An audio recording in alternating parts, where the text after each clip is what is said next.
An election denier is now admitting that he was wrong. Dinesh D'Souza wrote and directed the widely debunked, but also widely cited film 2000 Mules. It was co-produced by a right-wing election group known as True the Vote and claims falsely that so-called mules cast large numbers of votes at drop boxes in 2020.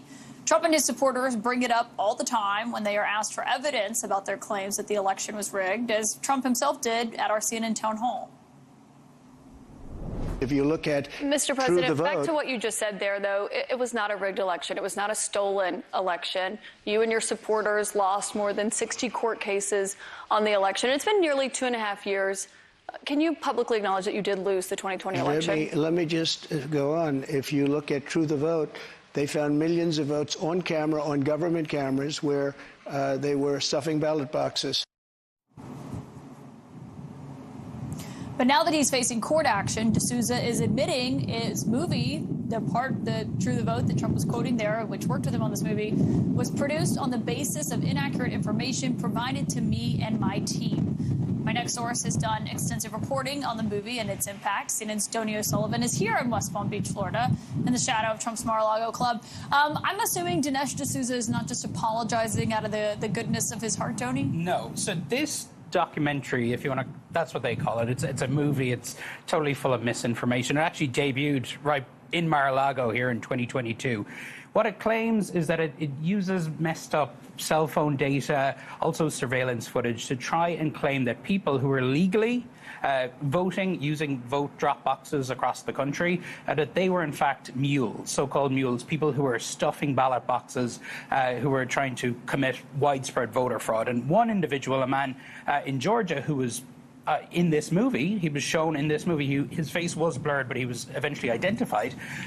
He sued, and that is why Dinesh D'Souza and also Salem Media Group, which distributed this movie, also had to apologize earlier in this year. Well, and he was just dropping off ballots for his family. For him and his family, guy. Yeah. But this was quietly posted on Dinesh D'Souza's website today. But what about all the people who watched this, who cite this? Because I know you talked to a lot of these people who believe what they saw in that movie. Yeah, this movie is, I can't tell you how pivotal a role it plays in the election denial movement. I want to play a quick clip for you because I hear this all the time on the road.